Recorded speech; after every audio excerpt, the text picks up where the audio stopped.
Brandon Thurston from Wrestlenomics is up next, and we're going to follow Brandon with John Pollock from Post Wrestling. Thank you, and good afternoon, everyone. But we can't ignore the math, okay? We can't ignore the data. Go on Google Trends, type in your name, then type in mine. You're a straight line, I'm a pyramid. I like the very direct question on that. Television ratings, downward spiral. Buy rates, plummeting. The time is now to turn the math around.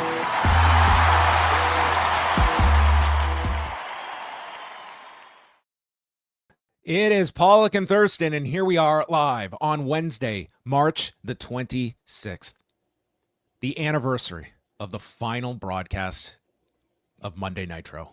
Oh my God. Back in 24 Panama. years ago. 24 years ago, yes, in 2001, where WCW went out with a flicker and the wrestling world completely changed. After Ric Flair wrestling in a shirt. Yeah. Wrestling in a shirt. 288 episodes, which AEW Dynamite will surpass in just a couple of weeks. Speaking of episode counts, I was noticing, you know how many episodes we've done here for Pollock and Thurston? I have no clue. We recently... I'll guess somewhere around 100. Yeah.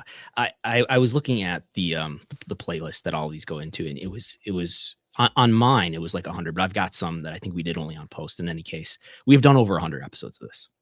Look at that. That means we can now start to talk about syndication. Opportunities. Once you hit 100 episodes, yes. Okay. Will we go into the NATP? Is that what it's called? Yeah, we should. I don't know if I could travel to the U.S. right now. I might not be able to come back. So you might have to be representing us for all of our U.S. Syndication packaging. All right. But today on the show, we're going to be joined by another American. Ross Sapp is going to be returning to the show, as we are going to be chatting with him about the story coming out of TNA land on Tuesday about a number of cuts in various leadership and executive positions, as Gail Kim leading the list of names that are no longer at Anthem Sports /TNA. We will talk with Sean about that, as well about WrestleMania 41, which is rapidly approaching in Las Vegas, the build-up for WrestleMania. Maybe we'll talk to him a little bit about WrestleMania After Dark, as Brandon's itinerary just piling up with more events that you are going to have to take in. I know that your weekend is going to revolve around Tony Hinchcliffe and Machine Gun Kelly.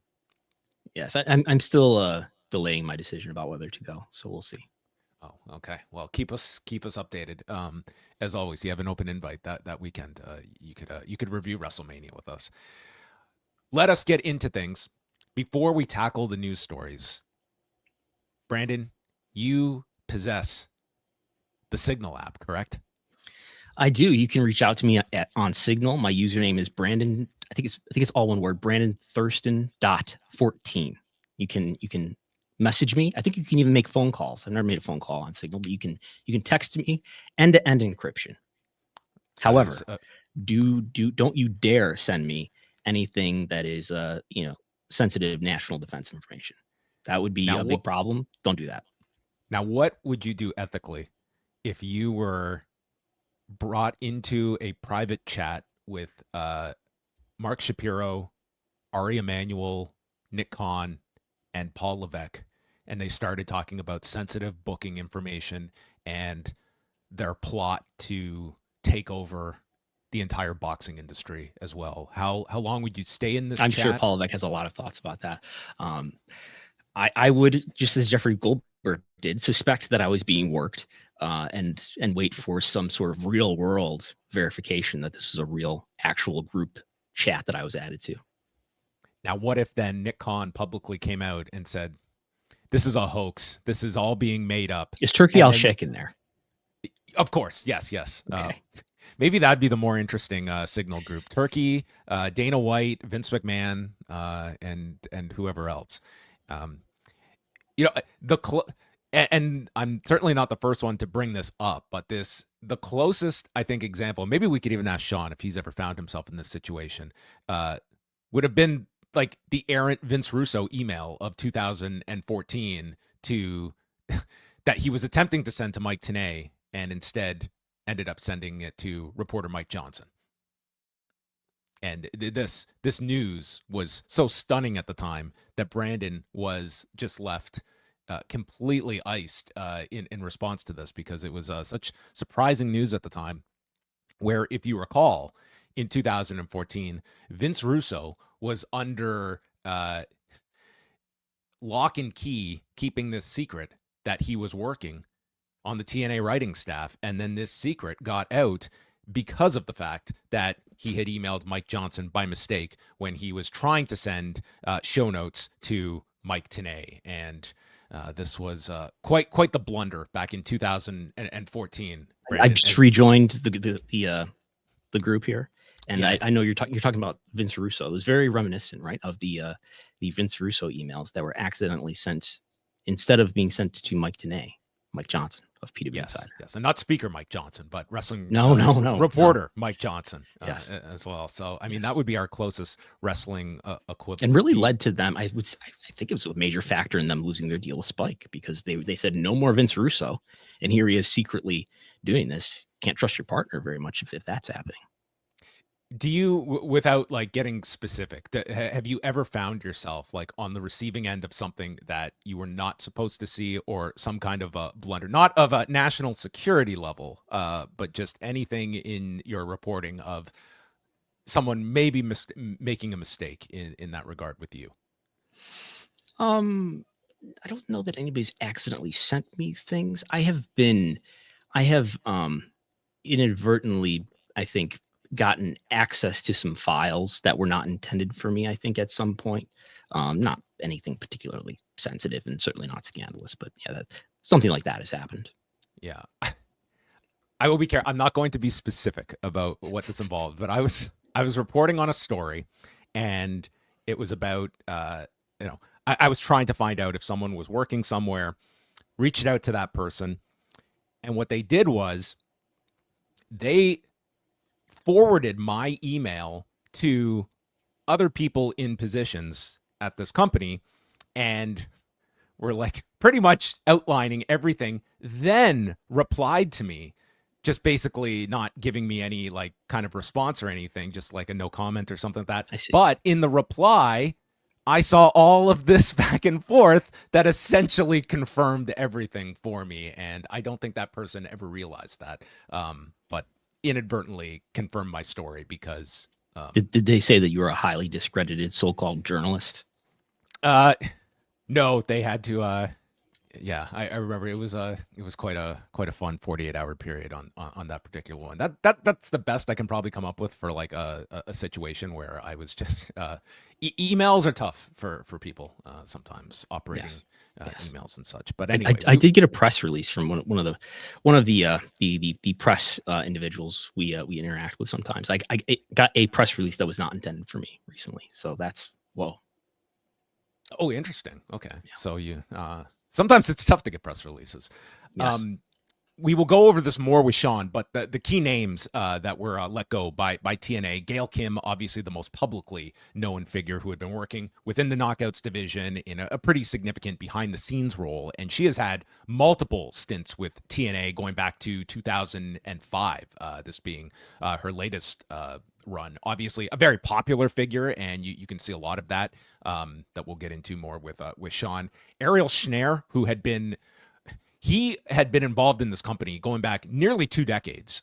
He started there in 2006 and pretty much held every job imaginable. He rose up. He became the GM of the Fight Network. This was, he had become a senior vice president. He was overseeing, he was in a key kind of creative overseeing position with TNA as well. Is this the person that you worked under, or was that someone else? He worked with, I didn't work under Ariel, but I worked with him for many years while I was there at the Fight Network. If you're an astute viewer of Impact Wrestling, you may recognize him as Dr. Ariel, that made several appearances as the head physician on TNA, and I believe took a choke slam from PCO, if I'm not mistaken. Oh, he took a few bumps along the way too. So, yes, he was also among the cuts. Rob Kligman, who was the chief revenue officer. So again, like sizable, like executive positions here, being of people being let go. Rob Kligman had previously served as WWE's VP of Global Digital and Integrated Sponsorship from 2014 until 2021. And Michael Shevchenko, who was working in their digital department, he had previously worked at Bell Media in Canada and with the CFL, the Canadian Football League. And in the email that Fightful has distributed that was sent internally, they also mention their goodbyes to Karen Clevitt, Sebastian Destrange, who independent wrestling people may know a bit more as Sebastian Suave, who was running Smash Wrestling, Romy Glazer, who worked in the marketing department, and Raphael Morphy, who has had extended time working at he came over from the New York Mets, worked at the WWE for a long time in their live events department, then went to AEW for many years and had been working. I think he still works at the Barclays Center and was doing work here with TNA. I actually didn't even know Raphael Morphy was working with TNA as well, but he was listed here as well among the cuts. So this was an email sent out by TNA president Carlos Silva, and a pretty sizable facelift that they are giving the company with all of these changes. And Carlos Silva has been the president of Anthem for just since December, correct? I was looking around. There's a press release in December, and it looks like he's establishing sort of his regime of people. And this is since Scott D'Amore has been out, right? They're sort of replacing a lot of the Scott D'Amore era people. Yeah, I mean, this comes a year, well, just under or just over a year since Scott D'Amore was let go. This also follows Josh Matthews, who was let go not too long ago. So it does have that feel of, just a new regime that is being put in place. And on the creative front, Hunter Johnston, that will be overseeing things. He would probably be unavailable for comment, or we would need a translator. And yes. Tommy Dreamer filling in for some of Gail Kim's duties in talent relations. So that is the latest in TNA. I've got to say, for a company of TNA size, they certainly don't lack these major moves that garner attention when they do these big seismic moves every so often, every couple of months. And according to Sean's reporting, there was another update today that this is an unpopular move with a lot of people inside TNA. Yes, they also make a lot of unpopular moves, it seems, especially among the locker room. But we'll talk about that a little later on when Sean Ross Sapp joins us at the bottom of the hour. Do you want to chat a little bit about, this is not like a huge story as it pertains to TKO, but overall Endeavor has now gone private. They have also gone through a name change, Get the Endeavor Out, and now they are WME Group. And this resulted in some 9-figure payouts for Ari Emanuel and Mark Shapiro, along with new titles on the Endeavor side, as they are now controlled by Silver Lake, and their roles at TKO remain unchanged, but Endeavor/WME Group now a private company. Yeah, I mean, this doesn't, as far as TKO, as far as what wrestling fans would be concerned with, I can't see very many reasons why this would be a big change for WWE. As you said, Mark Shapiro will continue to be the president and COO of TKO. Ari Emanuel will continue to be the CEO of TKO. I'm sorry, it's president and CEO. Anyway, COO is Shapiro, CEO is Ari Emanuel. This doesn't change anything about the way that TKO is being run. They will continue to be owned by Endeavor. Endeavor owns 60%, maybe 61% of all the shares in TKO. Endeavor, well, what is it now? Endeavor, it's WME Group. Excuse me, WME Group will continue to be a company that exists, but it'll be private. It won't be on the stock market anymore. You won't be able to buy shares. TKO will still be on the stock market. You'll still be able to buy shares in it. It'll just be a company that's not on the stock market. And this is a company that went public in April 2021. Its stock has not performed that great. Some would say it's because there's no real KPIs with the talent agency. You don't have, you don't have a lot of, you don't have attendance, you don't have TV ratings or something like that to look at like we do when we're looking at a company like WWE or UFC. And it's just harder to understand the value of would be, I suppose, Endeavor's version. But it has not performed that well relative to the index. So they decided let's just take it back private where it'll have more value. Mark Shapiro's favorite analogy. There's a lot of wood to chop. they may be coming into some sizable site fees in the forthcoming years. The Orlando Business Journal reports that the Greater Orlando Sports Commission is looking for an $18 million grant that needs to be approved by Orange County, and they would be taking that $18 million to bid on multiple WWE and UFC events over the next 6 years, which would include a Survivor Series or Saturday night's main event in 2026, a UFC pay-per-view in 2027, the Royal Rumble in 2028 at Camping World Stadium, which you can see on the screen here, which hosted WrestleMania in 2017, and then leading up to 2031, where they would want to get a 2-night WrestleMania at Camping World Stadium. So that is pending approval, but does give you an insight into the amount that they are looking at that they would value towards these, 4 events, but Royal Rumble and WrestleMania being 2-night events. And then, of course, I mean, look at this year's WrestleMania, the amount of surrounding events beyond just WrestleMania. They are just flooding the zone of these weekends as well. But they estimate this would result in $120 million of economic impact. For $18 million. Yeah. I never know what to make of these economic impact studies. They're probably commissioned by people who are interested in seeing great results.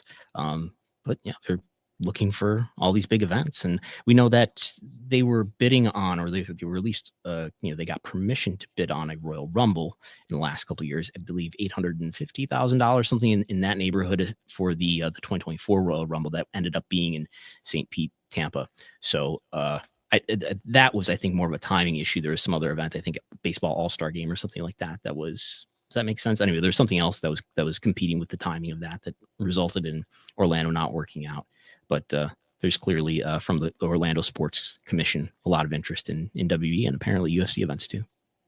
Yeah, and I mean, we're getting to this point now where it just seems like especially for WrestleMania, that these are going to be divvied out, I think, years and years in advance with their deal that they have in Indianapolis. There is, I think, the reasonable expectation that Saudi Arabia is going to want a WrestleMania over the next several years as well. And then you have, look at this. They're kicking this all the way to 2031. Right.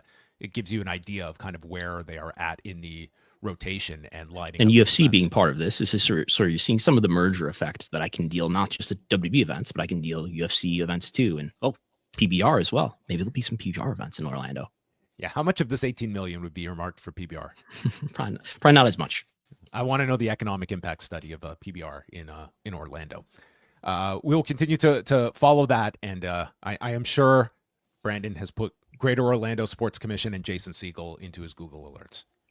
Yeah, as I recall, the Orlando Sports Commission is not a government entity, but if it is, I will be looking into that. Let us continue on here with some other stories we have circulating around. We have, first of all, as the WWE is wrapping up its European tour, it will run the O2 Arena in London this Friday and Monday.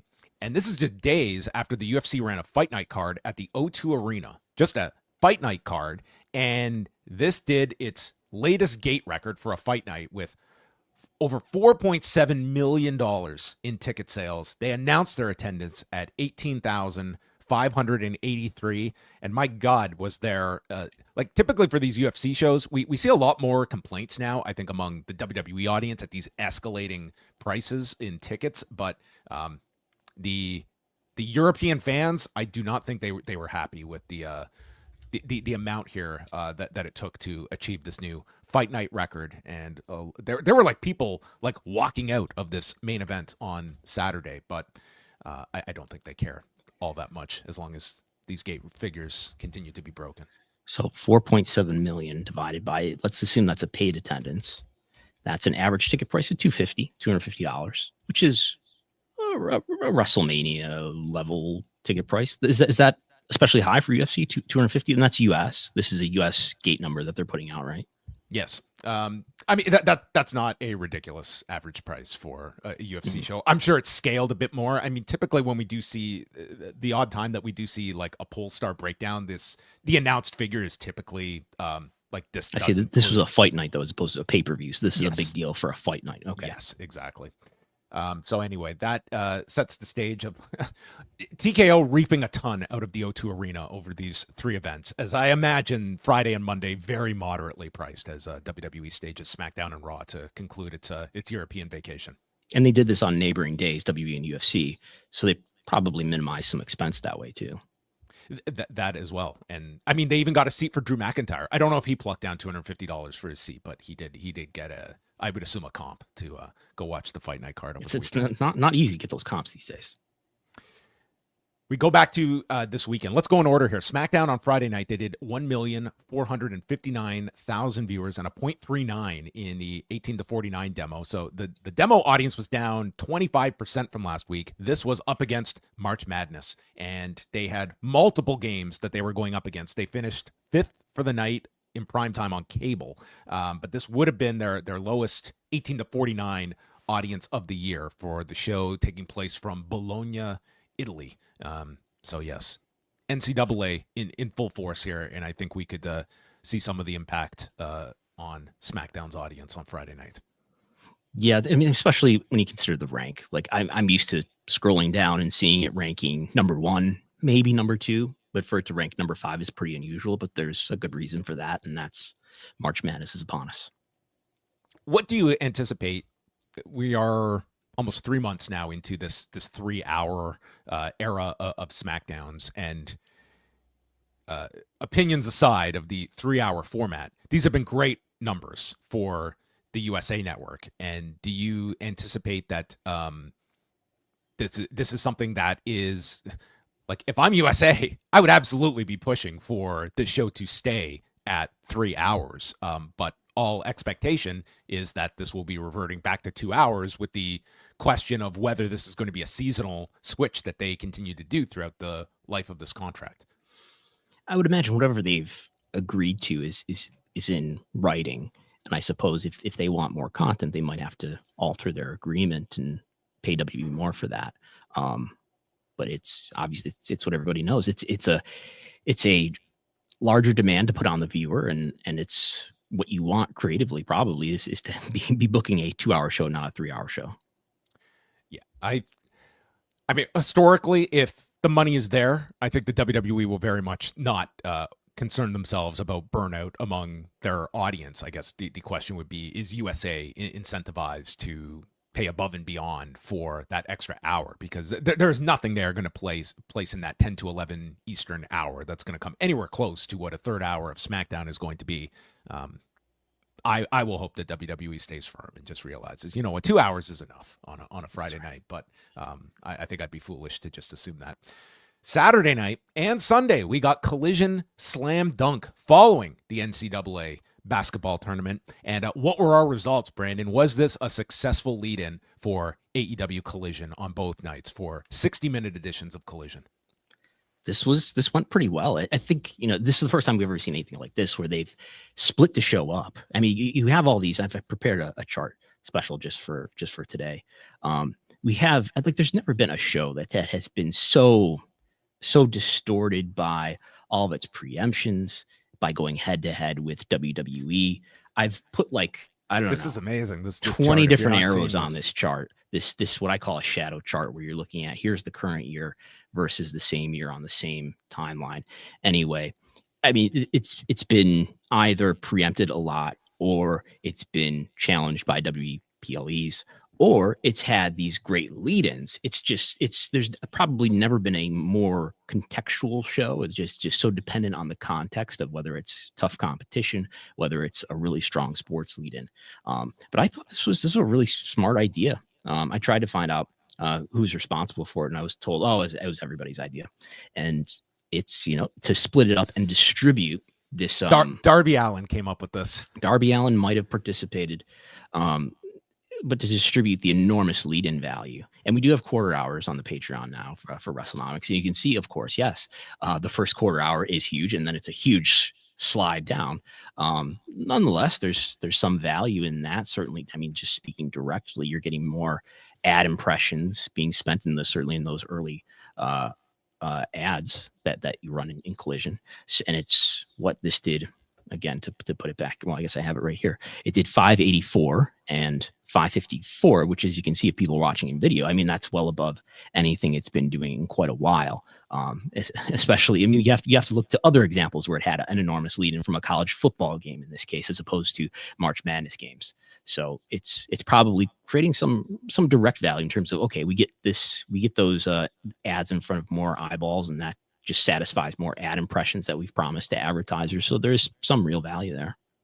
I think you can take a lot from this. And I think ultimately the test would be, if you obviously taking out the lead in, you're not going to be able to maintain this level of audience, but does it give you the incentive to experiment a little with Collision? Like, does Collision, whether it's breaking it up overnights or experimenting more with Sunday nights, which has the caveat of you would get Collision away from all this WWE competition. However, Sunday night's a really bad night during NFL season time. But I think it does tell you. Put Dynamite back on TNT at like midnight after all the NBA games. Maybe just start doing that. I think that would be a little ridiculous. But I think there's, maybe there are more opportunities. We have Andrew Zarian reporting that there's discussions about potentially doing something around the Stanley Cup, which WBD has the rights to, is airing NHL games all season long. So, I would expect more of this in the future for sure. And it does tell you like the value they see in AEW of trying to, I mean, when you bid on these big sports events, it's not just like that audience, it's how do we get these people and send them to other properties of ours? And obviously they saw AEW as an audience that hopefully we can take a percentage of, and they'll sample this brand that we are isolating out of our whole programming slate.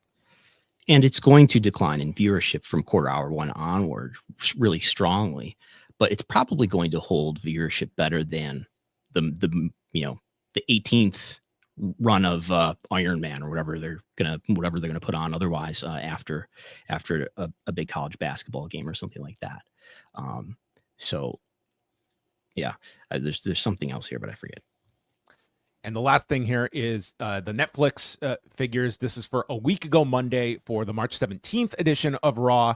The show ranked globally 4th with 3.1 million viewers, and this was over the course an hour and 49 of runtime, falling behind Adolescence, The Residents Season 1, and Running Point Season 1, and also ranking in the top 10 among 23 countries. So I think, given this is the second week of the European shows, which are airing earlier than the typical 8 p.m. Eastern start time, it's giving way more access, I think, to a broader amount geographically that are likely watching this live, and you're just seeing that difference in terms of the amount of countries that are showing up here. Mm-hmm. It was up slightly from the prior week. It was the same as 2 weeks ago. Is this disappointing at all that this big John Cena promo didn't show more of an increase in this number? I guess somewhat. It's I just don't know what is necessarily going to be that big boost, because honestly, I felt that Monday after Elimination Chamber was going to be the one that we would see a real big bump in terms of the like third. Yes, that would have been the third. And I mean, it certainly was up. I was just looking at that one. Like, when you just look at the amount of attention that promo and the angle got at Elimination Chamber, like that just crossed over to such a heavy degree, and we got an increase, but not through the roof, and it's sort of been there. But it's hard to discern. Like, if like we talked about this last week, I mean, Raw's consistently in like pretty much the top 5 every single week.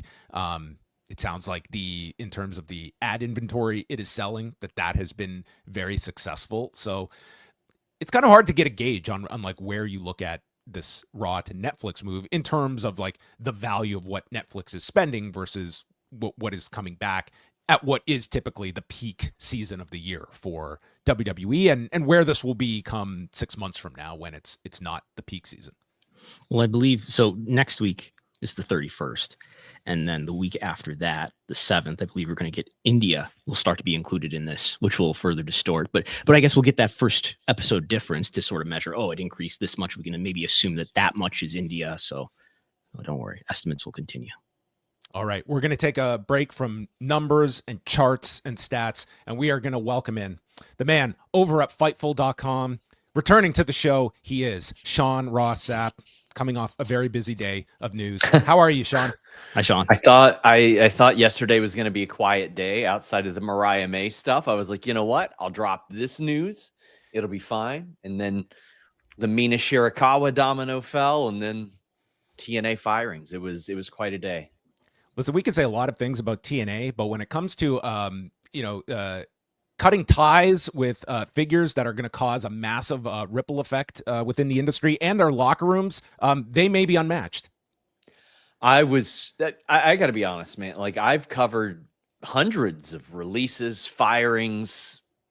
I was legitimately more shocked that TNA fired Gail Kim than I was that Vince McMahon stepped down or was forced away, just because of the circumstances surrounding him. Obviously, Gail Kim is, I had posted on Twitter yesterday, an automatic in to at least have a conversation with any women's talent in the world. Like, she maintains such a level of respect that is unmatched. Like, it was shocking to me. I could not believe it. I thought that somebody was just pulling one on me when they sent me the message.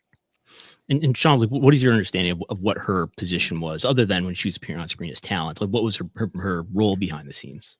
Talent relations and agenting matches. She was not involved in creative, although she would often push for creative within the company, is what I'm told. Because I asked about that, and somebody said, well, I mean, she would always push for things creatively, but she wasn't actively in creative as of the time she was gone.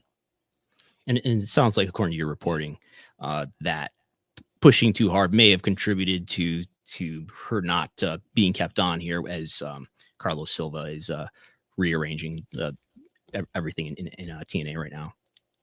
Yeah, and there were a lot of people that saw some departures en route. There were many that were surprised by Josh Matthews, because a few years ago, if you fire Josh Matthews, a house of cards falls, because it's like he knew how everything worked in the company.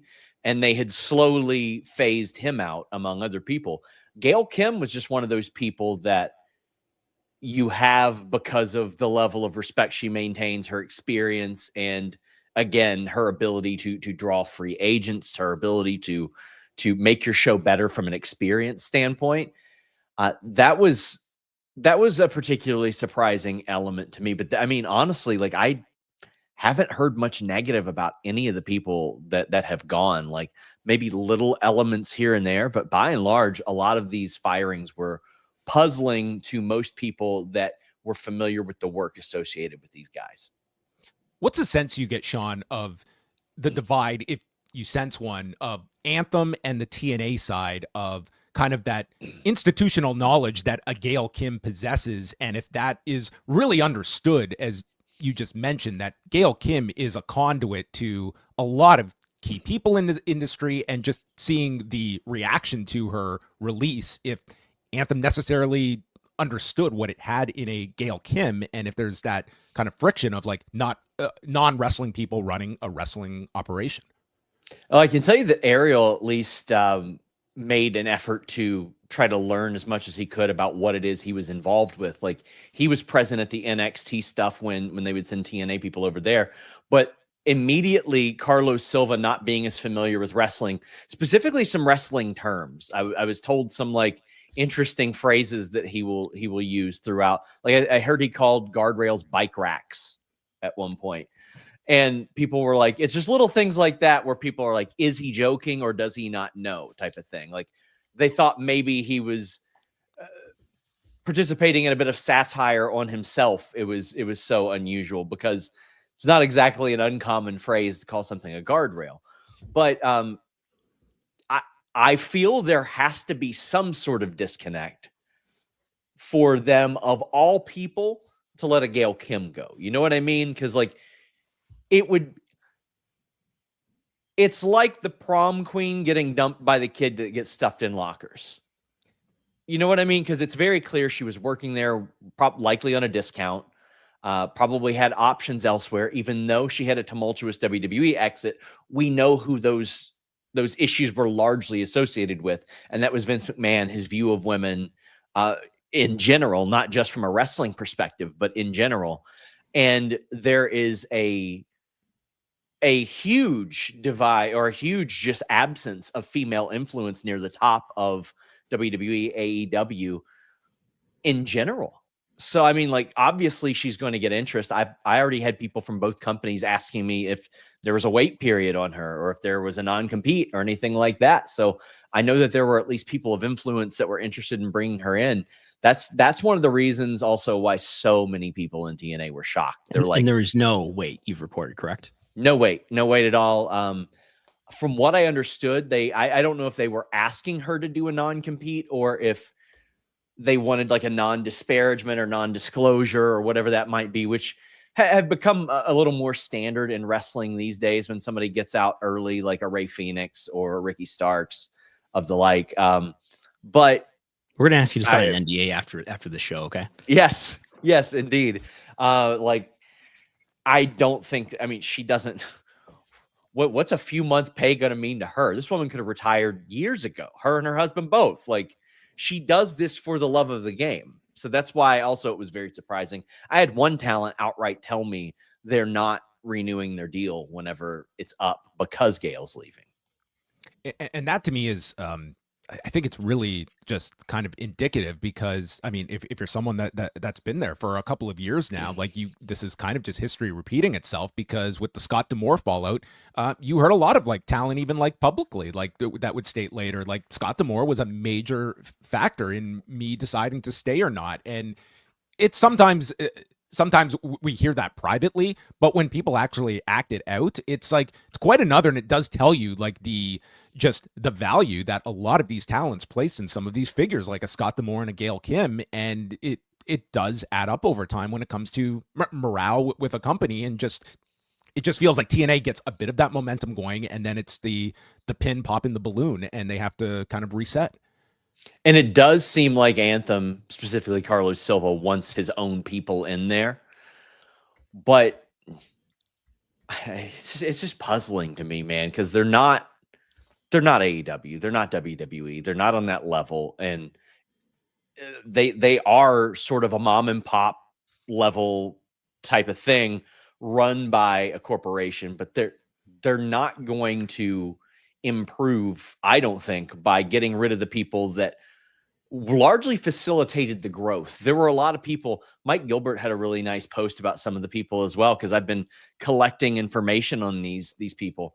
Sebastian Suave was a guy who was familiar with every asset of pro wrestling. Yeah. Like he has booked pro wrestling. He has promoted pro wrestling. He's been a wrestler. And a lot of people don't realize that. Romy Glazer, they brought into the company a year ago to help with marketing. And from what I understand, TNA Plus subscriptions doubled as a lot of part of that marketing effort. Like, these people got like brand deals that were not touching TNA before. Now, people like Joe Hendry blowing up is a really fortunate thing, but I'll see a lot of people online say, well, they're clearly about to sell to WWE. And I'm like, well, when was WWE last in asset acquisition mode? Like, and even the UFC under Endeavor, they didn't buy Strikeforce and WFA and Pride under Endeavor. They did that before. And since then, they've been, I mean, let's be real, the last few years, they've been coasting in that regards. WWE doesn't even license out their own libraries anymore. They're putting it all on YouTube, where they probably negotiated a higher cut with them to run those libraries and stuff. If you're WWE, what's the benefit of buying TNA? They'll let you use any of their talent whenever you want. Then you can sign them when they're free. I don't understand that one. I think you'd be attracting antitrust scrutiny, maybe not from the government in this term, but still civil lawsuits. And we saw that cost WB $20 million in the case of the MLW lawsuit. And I think you're highly aware of that if you're TKO, considering what's happening with UFC. I would argue that some of the reason that they did do this partnership was for the very reason you mentioned, to help and help WID for that matter. Yeah. And funny enough, earlier I heard you all mentioning about the email thread that John got included in. I'm pretty sure WWE found out that MLW was going to Tubi when I got like a press release an early press release while I was at a WWE event and was working on the story. And they're like, what the hell? We didn't know about this. What's going on here? So it's your fault that W didn't make Might be, maybe. But I think a little bit of it might have had to do with the Fox exec that called Stephanie McMahon and was bragging about it. And she's like, oh yeah, we'll see about that. But I mean, here's another one. Raphael Morphy was a person I heard was working with AEW or TNA last August. And TNA was like, no, absolutely not. Well, it's because he had a non-compete. He wasn't supposed to be working there. And then he helped them get a lot of venues. I heard that maybe the performance of the UBS show is maybe a catalyst or excuse for his firing. But then people in the company were like, yeah, but look at El Paso and Dallas and San Antonio and all of these shows that did really well that he helped out with. So, I mean, there's a lot of people that surprised a lot of the staff and roster here. I didn't hear one person where someone went, yeah, I fully expected this person to get fired yet. Yeah.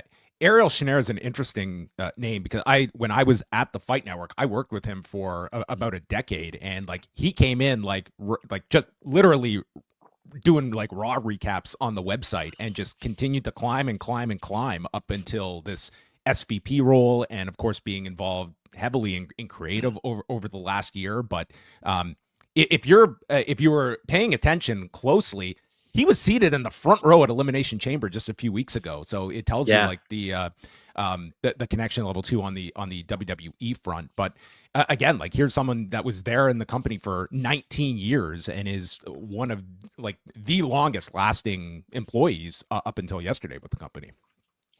And rarely when you hear about 3 presidents in a calendar year, is it a good thing? Sure. Like it doesn't exactly scream vision and corporate synergy when you hear about 3 people within a calendar year, and then all of these unpopular personnel moves at a place where you already have to sacrifice a little bit to be there. I mean, I can't tell you how many people got converted from salaried to exclusive paid per appearance in the last few years. I mean, then there were, you're talking about talent with that. Yes. Yeah, okay. Sorry, talent specifically that were on salary deals and now are on exclusive paid per appearance, which doesn't make a lot of sense to me why many talent would do exclusive paid per appearance unless they had some sort of stipend or guarantee or anything related to that. But a lot of people got converted to those, or they wanted to, as PCO mentioned, they wanted to reduce dates associated with the deals. And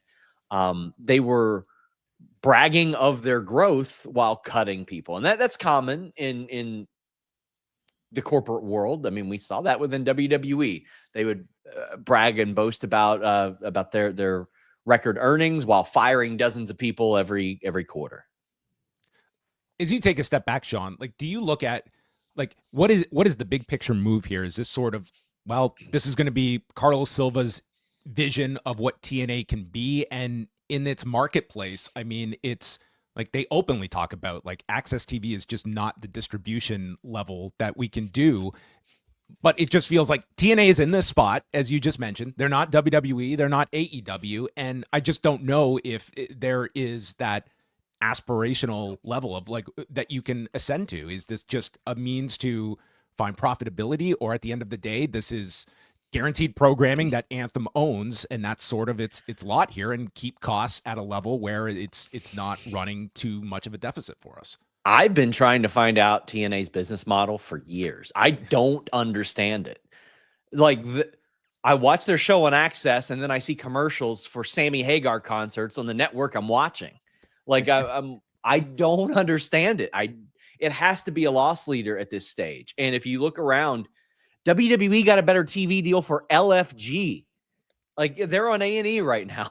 I'm sure that it's TNA probably the most watched show on Access. But yeah. How's it generating money other than ticket sales and merchandise? Yeah. By all means, yeah. And especially with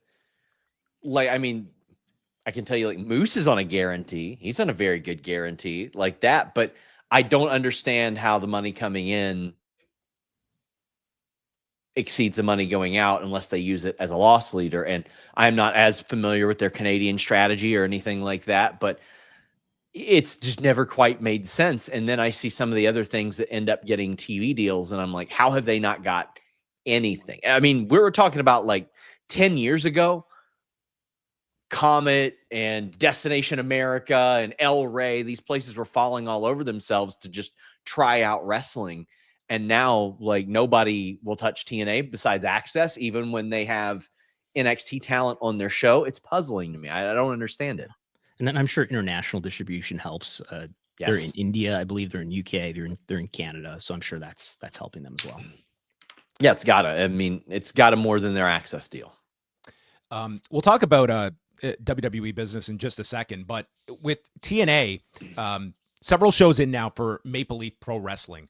What do you see as kind of Scott D'Amore's strategy here and trying to find something for Maple Leaf Pro Wrestling? And do you think it can be viable being such a Canadian-centric promotion that, you know, has a lot of the DNA of TNA? I think a lot of it has to do with what kind of schedule he wants to run it on, because I mean, it was quite a bit of time between shows. And I mean, I definitely think it fills a void that's needed on the independent circuit for sure. And you can tell, like, he had the exact same production team crew from TNA. Like, you can clearly see that. Them and the West Side Gun promotion, you can tell if they all use the TNA production crew. But as far as like what he can do, I mean, if he remains at least some semblance of independent, he's going to have access to an awful lot of talent.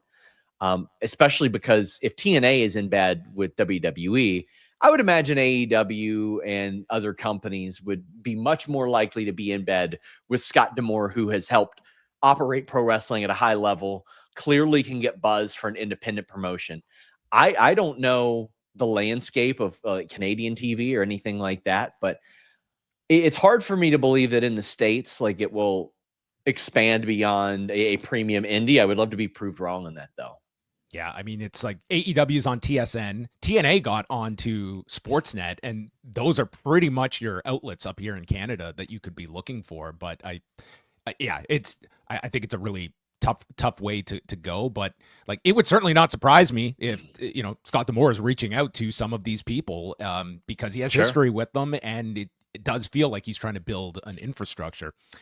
Let's just shift focus the last couple of minutes here. WrestleMania 41, we're just under a month away from the 2-night event in Las Vegas. They are just bombarding Las Vegas with event after event.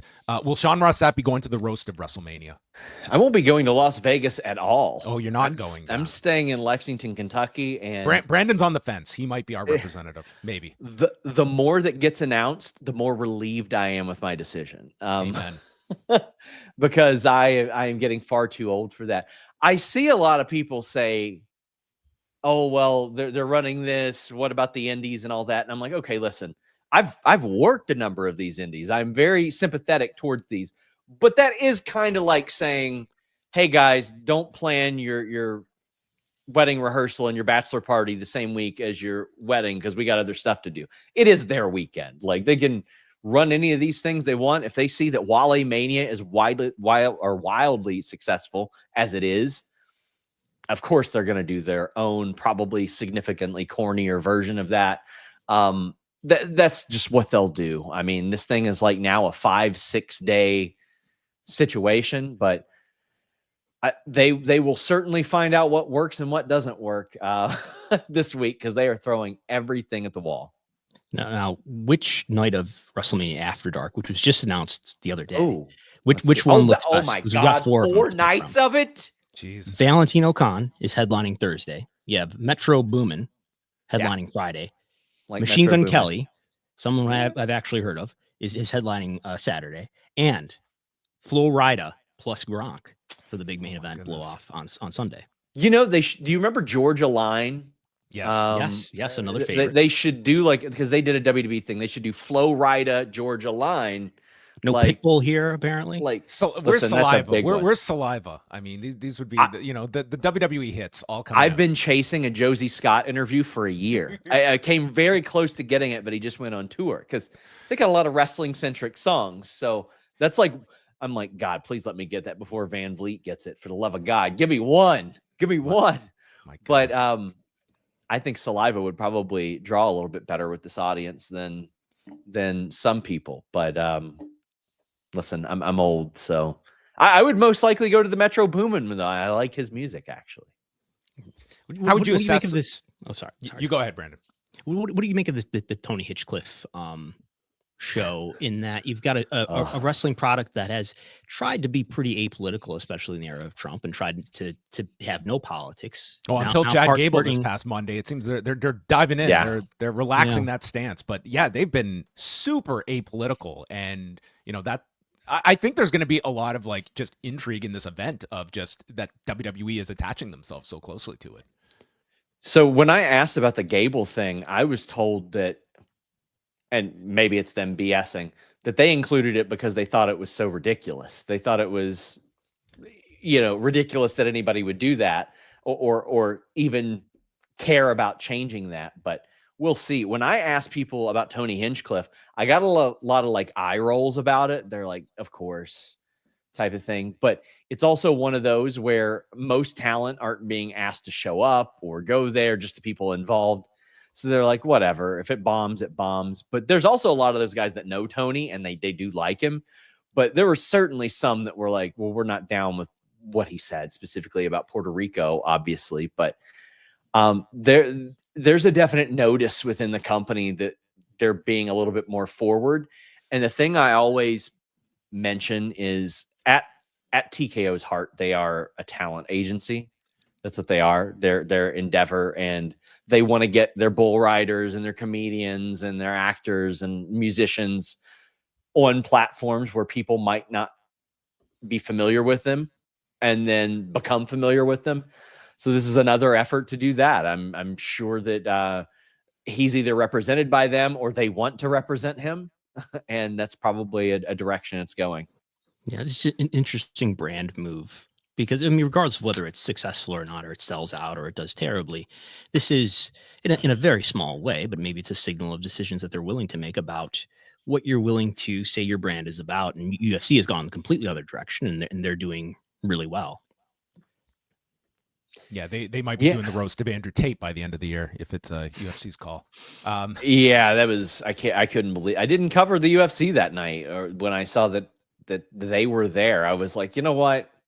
We don't need to cover this show. I don't want to have anything to do with. There's few things that stun me at these times at UFC. That one really. I was shocked. I was the exact same, Sean. I was the exact same. After Ron DeSantis of all people was like, he's not allowed here. Like, we don't like him here either. I was shocked that Dana White did that. I was very shocked. And I shouldn't be at this point, but I was. Do follow all of the great work over at FightfulSelect.com. Sean Ross Sapp, who's a total pro, is going live in 7 minutes. What's coming up on the hump, Sean? Whatever people want to hump about, they send their humper chats, they send their super chats. Obviously, I'm going to rant about Gail Kim, perhaps a little biased from a professional perspective. I stole Gail Kim's finish as my first wrestling finisher. So I've got a lot to say about that. We're going to answer everybody's questions that they might have about this, give you some more details on these. And we are a largely viewer-driven show over there on the hump, and I appreciate you guys having me. Always great to chat with you, Sean. And thanks, Sean. all the best being at home over WrestleMania weekend. I'm so excited. I will as well. So excited. All right. Thank you, guys. Soon. Thank you, Sean. See ya. All right. We have a super chat here that we're going to get to. Jake from the Windy City sends this in. I like seeing WWE create a WCW YouTube channel with the classic nitros and pay-per-views. Those don't need to be behind a paywall on a streamer at this point. I think you were one of the first, Brandon, to throw this idea out when we saw the shift over to Netflix and what was going to become of the non-WWE library. And we've seen that with the... I made the bold prediction that Netflix was not going to distribute Mid-South wrestling. Well, I still think it's going to be a cold day in hell that we see the Smoky Mountain Wrestling YouTube channel that WWE creates. But for WCW, I would not be surprised if an ECW channel follows that. On YouTube, this is a great distribution method for libraries that are not going to have a whole lot of interest from Netflix. Yeah, I think the era for paywall wrestling libraries was roughly 2014 to maybe the pandemic. There was a really good opportunity there, I think, to put your content behind a paywall and charge people $10 a month for it, whatever it is. And I think that we're now in a point where there's so much entertainment opportunity. There's so much out there that you can watch at any given moment. And people have those, 6, 7, 8 years, whatever you want to say it was, to check all that stuff out and to watch all that wrestling that you missed or that you heard about, but you never saw before. And they had some years to explore that and pay their recurring fees to do that. And I think now the opportunities maybe more is better pursued through ad revenue in the form of YouTube. It goes back to our discussion too about like to buy a TNA, like what are you buying? The tape library. You're buying some IP, a video library, some contracts, some talent contracts, which you could wait those contracts out and just essentially cherry pick what talent you want. Yeah, and the video library, like you're not in that content acquisition mode anymore, where these libraries mean a whole lot to you versus what you are already sitting on of over 100,000 hours of content. And I'm sure there's a lot of great wrestling in teenage history. Is Peacock, is Netflix going to pay you more because you've added that to your library in the next renewal? No. If so, it wouldn't be just on TNA Plus. Like if there was that grand appetite for it as well. So I think WWE is doing a very smart strategy with what they're doing. The WWE Vault channel, like that really does attack a audience that went wild on Saturday morning when a WCW house show from 1993 in London, England popped up, and you got everyone to watch Sting in action. Another super chat here from Jumanji Hunter. There seems to be some current WWE creative pushback right now. How long do you think it would take for something like that to have an impact in terms of viewership? So we're not going to get Brandon's thoughts on WWE creative right now. That we got to save for a very, very special edition of Pollock and Thurston. But, we've seen the inverse effect. And there was a time that I probably would have argued that creative means less than ever. However, that was during a period where we got some really awful WWE creative. And over the last 2 years, we have seen a giant opinion change towards WWE. And that has coincided with a huge business uptick as well. Could you see the inverse effect, Brandon, that goes the other way, where, poor creative is going to, will there be that lag of business following creative that is not satisfying its audience? Creative does matter to an extent. You all can decide whether this is the extent. I mean, the extent was over a multi-year period, the late Vince McMahon years. Yeah, it had an effect on attendance and on TV ratings exceeding the rate of cord cutting. And I think it did a lot to remove a lot of fans from their audience. What's the vibes that our listener here is referring to? The WrestleMania build is weak. I think that there has been, I think that overall, this is just from my perspective, it seems that there are some, like the Cody Rhodes John Cena match does feel like that is the main event of too many three-way matches. A lot of three-way matches. Like the undercard has had some very uninspiring storytelling thus far with a month out from the show. I think I think you're starting to see a bit of pushback towards this Cody Cena program, in that you shot this incredible angle in Toronto that centered around Cena's turn, but with The Rock over top of it. And now Rock has been excommunicated from this. Like, he is not even mentioned in any of this. And they could snap going to be at WrestleMania. I would say if he is not, there will be a gigantic disappointment in that he was so central to this turn, and that has almost been omitted. It has been omitted from the story 2 promos in. Yeah. Look, I but think, again, we are also looking at the biggest, the greatest WrestleMania in terms of revenue that this company has ever seen up until this point. And, we can talk about these creative issues, but I don't think they are certainly not going to be paying any ill effects for the success of WrestleMania this year, no matter what they do over this next 3.5 week period. I think ultimately it's a trust issue. And a significant portion of the fan base throughout the years of 2014, 15 through 2021 learned for good reason that they couldn't trust a product that was led by Vince McMahon to be very creatively satisfying for them as viewers. If it gets a lot worse from here, of course it could get there. My sense is that we're a ways off from that. All right. Well, thank you everyone for the super chats. We are live here every Wednesday, 1 p.m. Eastern time, and the chats are always open. You can always send us your questions. Before we get out of here, I don't want to give away your findings here, but you did do some writing over the past week with graphs, which is always my favorite combination of Brandon Thurston. Words plus graphs. What's the relationship between match time and match quality? Do you want to give us any kind of a indication of what spurred this on, first of all, to investigate match time versus match quality? Well, this is a major scholarly issue that's been researched for years and years. I don't know. This is going to sound so ridiculous. This is a question that I've considered over the years and over my time of scraping Cage Match of its match rating. So what we've done here, and you can read the text that I wrote about it for subscribers. But what I did here was we collected all 43,000 matches on Cage Match that have ratings, and sort of took that as took that as the y-axis, which is the vertical axis, and made the match time, the match duration, the x-axis, and I think they all have match times. And we see, my main takeaway here is that it tells you something about what's the burden of match quality related to time, and it is, I think, pretty intuitively, it tells you that the longer the match goes, this is sort of the rating that I expect between a match being a good match and a bad match. I would say, let's say you watch a 40-minute match and it's a 6 out of 10. That would be pretty disappointing. But if you watch a 5-minute match and it's a 6 out of 10, that's fine, probably. I think there's sort of that effect in what's being illustrated in the blue line here. That's sort of the bar that the audience, or at least this sample of voters, expects you to reach when you're going that amount of time.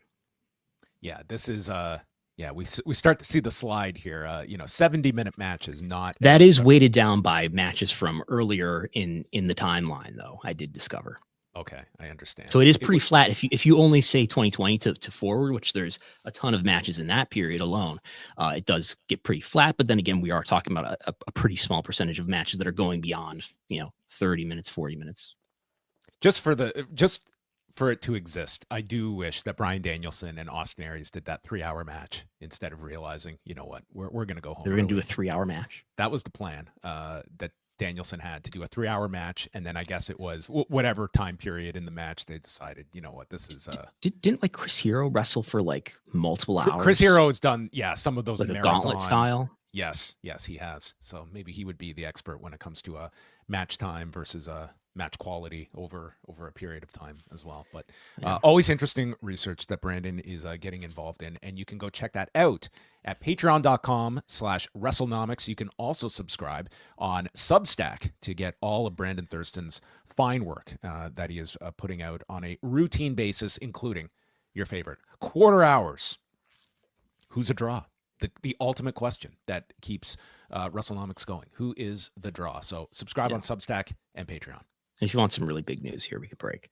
I am working on reworking how we do the ratings reports, and we're going to leave the Matplotlib era, and we are going to enter the data wrapper era, which everyone knows what that means. So you waited until 63 minutes into the show to drop that. Yeah. That should be the new headline on this particular show. We're going to move towards different chart format, and when those charts are on the web, they will be interactive. Okay. Well, I look forward to this. This is breaking news of the graph format. When can we expect this change to no timelines yet.